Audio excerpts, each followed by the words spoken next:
అండలేని ఊళ్ళ ఉండదోషం ఆశలేని పుట్టింట అడగదోషం అన్నట్టే ఉంది రైతుల కథ.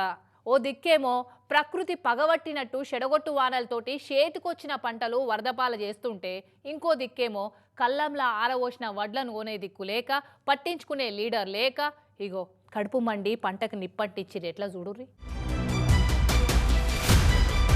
కడుపు కట్టుకొని ఎండకేండి వానకు తడిసి సలికి వానికి ఆరుగాలం కష్టపడి పంట తీస్తే పాయిదేమున్నది. అంగట్లకు వడ్లు పట్టుకొచ్చి ఆరబోసి 15 రోజులైనా కొనే దిక్కు లేదని కడుపు మండిన రైతన్న ఇట్లా వడ్ల కుప్పకు నిప్పు పెట్టిండు. కామారెడ్డి జిల్లా బిక్కనూరు కాడు ఉండే రమేష్ అనే ఈ రైతన్న వడ్ల కొనుగోలు కేంద్రంలో 15 రోజుల కింద వడ్లు తెచ్చిండట. ఇక అప్పటి నుంచి కాంట పెట్టింది లేదు, వడ్లు కొన్నది లేదు.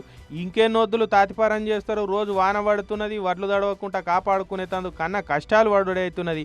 ఈ శరవడు కంటే అడ్లు గాలబెట్టుకున్నది నయం అని కుప్పకు అగ్గి పెట్టిండి రైతన్న. ఈ అక్రమాన్ని అరికట్టాలంటే ప్రభుత్వం దిగి రావాలి. ఇందుకు ఈ కుప్ప అడ్డ కుప్ప ఆడబెడుతున్నాం. తోటి రైతులు వచ్చి రమేష్ ఏం పని చేస్తున్నావు ఆగాగు అని అడ్డం పడి మంటలారిపారు. ఇటు ములుగు జిల్లాలో 15 రోజుల సంది బొమ్మానంగా వానలు పడే వరకు మిరిసి వడ్ల పంటలన్నీ ఆగమైపోయినాయి. అటు కరీంనగర్ జిల్లా దిక్కు మక్క పంటలు కూడా మస్తు నాశనమైనాయి. ఏటూరు నాగారం మంగపేట దిక్కు అయితే వడ్ల కొనుగోలు కేంద్రాలలో ఆరబోసిన వడ్లన్నీ మొలకలు వచ్చే వరకు రైతులకు ఇక కండ్ల దుఃఖం ఆగుతలేదు పాపం.